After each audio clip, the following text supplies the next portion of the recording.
PV Anwar Trinamool Congress സ്ഥാനാർത്ഥിയല്ല, ഇനി സ്വതന്ത്ര സ്ഥാനാർത്ഥി മാത്രം. തൃണമൂൽ കോൺഗ്രസ് പ്രതിനിധി എന്ന അവകാശവാദം തള്ളി തിരഞ്ഞെടുപ്പ് കമ്മീഷൻ. TMCക്കൊപ്പം സ്വതന്ത്രനായി പത്രിക നൽകിയതും വിവാദത്തിൽ. അൻവറിന്റെ നിലപാടുകൾ ദുരൂഹമാകുന്നു.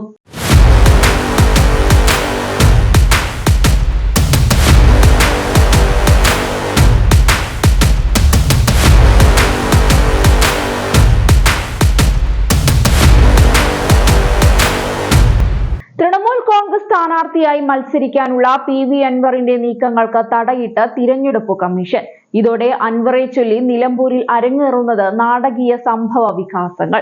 താൻ തൃണമൂൽ കോൺഗ്രസിന്റെ നേരിട്ടുള്ള പ്രതിനിധിയാണെന്നും തനിക്ക് വേണ്ടി മമത അടക്കമുള്ള ദേശീയ നേതാക്കൾ നിലമ്പൂരിലെത്തുമെന്നും അൻവർ അവകാശപ്പെട്ടിരുന്നു. എന്നാൽ തൃണമൂൽ കോൺഗ്രസ് ദേശീയ പാർട്ടി അല്ലാത്തതിനാൽ നോമിനേഷനിൽ ആവശ്യമായ 10 പേരുടെ ഒപ്പ് രേഖപ്പെടുത്തിയിരുന്നില്ല. ഈ സാങ്കേതിക പിഴവ് ചൂണ്ടിക്കാണിച്ചാണ് വരണാധികാരി പത്രിക തള്ളിയത്. ഇതോടെ തൃണമൂൽ കോൺഗ്രസ് ചിഹ്നത്തിൽ മത്സരിക്കുമെന്ന അൻവറിന്റെ അവകാശവാദം കൂടിയാണ് പൊളിഞ്ഞു പോയിരിക്കുന്നത്. എന്നാൽ തനിക്ക് തൃണമൂൽ കോൺഗ്രസ് പ്രതിനിധിയായി മത്സരിക്കാൻ കഴിയില്ലെന്ന് അൻവറിന് നന്നായി അറിയാമായിരുന്നുവെന്ന വാദഗതിയും ശക്തമായി ഉയർന്നിട്ടുണ്ട്. അൻവറിന് തൃണമൂൽ കോൺഗ്രസിലെ മുതിർന്ന നേതാക്കളുമായി അടുപ്പമുണ്ടെങ്കിലും TMC നേതാക്കൾ അൻവറിനു വേണ്ടി പരസ്യ പ്രചരണങ്ങൾ നടത്തിയിരുന്നുവെങ്കിലും ഔദ്യോഗിക ഘടകം എന്ന രീതിയിലുള്ള അംഗീകാരം അൻവറിനും കൂട്ടർക്കും ലഭിച്ചിരുന്നില്ല എന്ന വിധത്തിലുള്ള ആരോപണങ്ങളും ഇതിനു മുൻപ് ഉയർന്നിരുന്നു. എന്നാൽ അതെല്ലാം തള്ളിക്കളയുകയായിരുന്നു PV അൻവർ. തനിക്ക് TMC ദേശീയ നേതാക്കളുടെ പിൻബലമുണ്ടെന്നും മമതാ ബാനർജി അടക്കം നിലമ്പൂരിൽ പ്രചരണത്തിനെത്തുമെന്ന് അൻവർ പ്രതികരിച്ചതും ഇതേ സാഹചര്യത്തിലാണ്.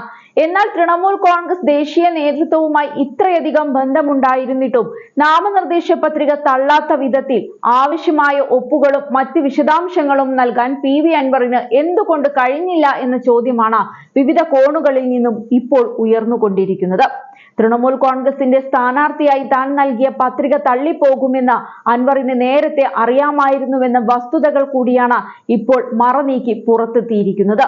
കാരണം തൃണമൂൽ കോൺഗ്രസ് സ്ഥാനാർത്ഥിയായി പത്രിക നൽകിയതിനൊപ്പം സ്വതന്ത്ര സ്ഥാനാർത്ഥിയായും അൻവർ പത്രിക നൽകിയത് വ്യക്തമാക്കുന്നതും അതുതന്നെയാണ്. തൃണമൂൽ കോൺഗ്രസ് സംബന്ധിച്ച് അൻവർ ഒട്ടേറെ വിവരങ്ങൾ ഇപ്പോഴും മറച്ചുവെക്കുകയാണെന്ന വികാരം കേരളത്തിൽ ഉടനീളം ശക്തമാണ് താനും.